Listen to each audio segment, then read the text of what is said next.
Hey, it's Anna, and you're watching Letters to Business Owners. I founded two badass brain agencies, so partly these are letters to myself. Today's topic is how to make yourself unstoppable, or why childhood trauma is bullshit.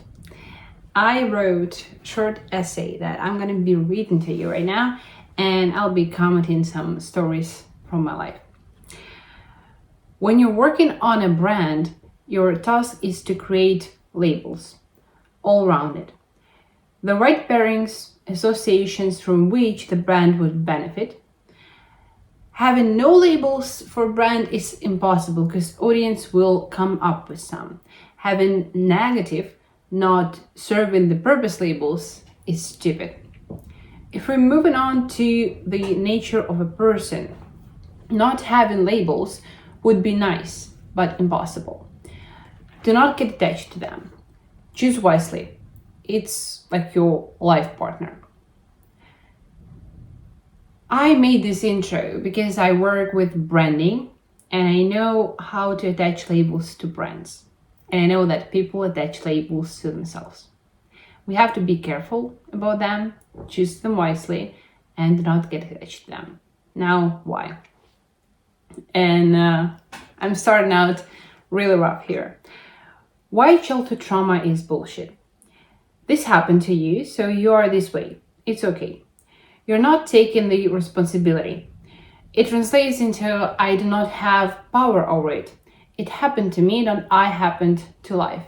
It's a suppressed state and you choose to stay there and attach yourself to the label that does not serve you. When we say something about ourselves, make a statement, by nature we believe ourselves. We believe our thoughts, what we say. As a result, we start acting accordingly, digging bigger trap for ourselves and making it harder to escape the label. So take the responsibility. That's the answer. Another insight about sessions with therapists and trauma. Disclaimer, I'm not an expert here. In my opinion, the number of sessions should be finite. Do not make yourself rely totally on another person in analyzing your life and making changes. Take responsibility like an adult. I took the last part from one of the interviews with CA agent Andrew Bustamante. So he was saying that when he's working on mentoring people or consulting them, he always has a finite number of consultations, like 3 of them. It means that you can help your mentoree, but they do not entirely put all of your problems on you. And I have some experience in that field. I used to be a mentor in design and I used to have mentorees, students in design. My mistake was often that I would make them rely on me. There was one particular student with whom we worked for quite a while, for over a year, and it was hard to walk away from that mentorship because I knew that that student relied on me too much. But thanks God I did, and it helped both of us. Now, we're going back to this childhood trauma and stuff and labels. Why am I talking about that? Why is this important?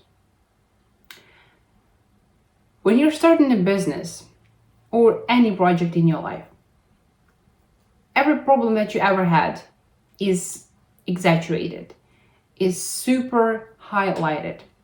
If you have problems around money, guess what's gonna happen?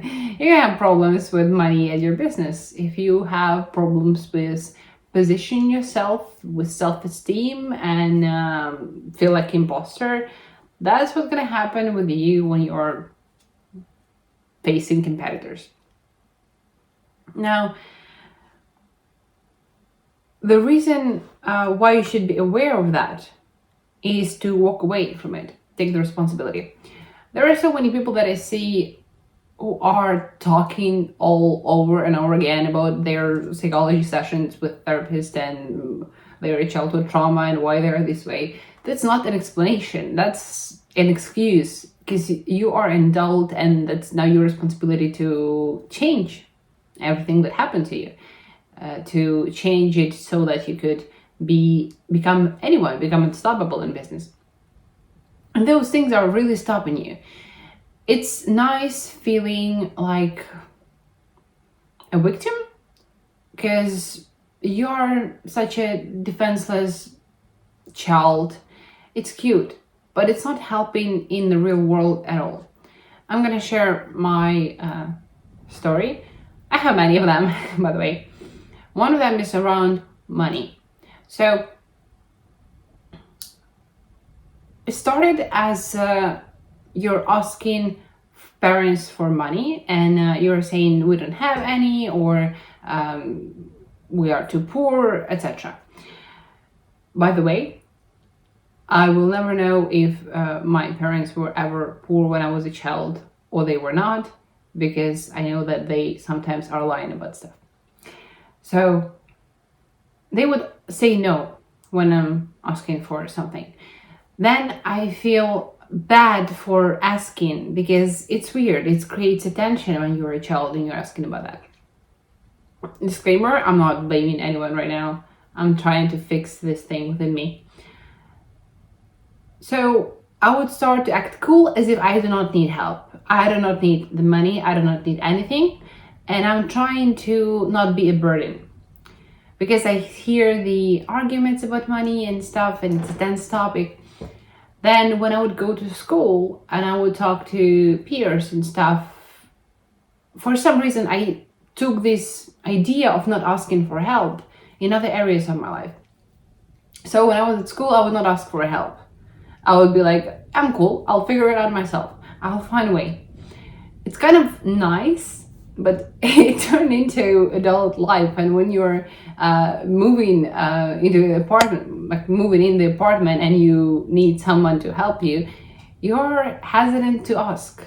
So it's nice when somebody helps you, but in real life situations, when you need the help, I'm like disabled person who cannot even say a word, right? In asking for help. I would do everything myself.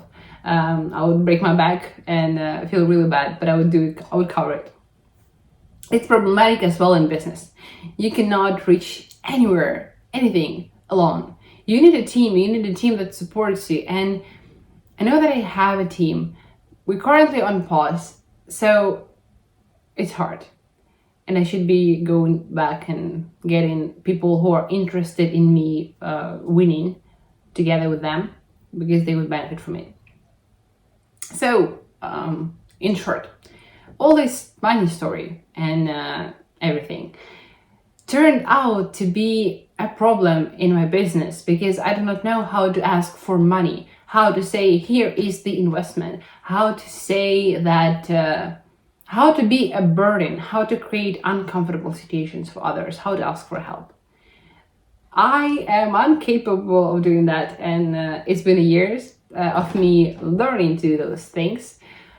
I'm getting better, but I'm not quite there. I'm made 30-40% progress, and we are far away from done there. That's why childhood trauma is bullshit, and you should not be putting labels on yourself. Even if you do, take the positive ones that would benefit you, because I also wrote interesting quote just this morning. Let me find this. Because you don't have to ever limit yourself based on other people's limited ability to see who you are. Isn't it beautiful?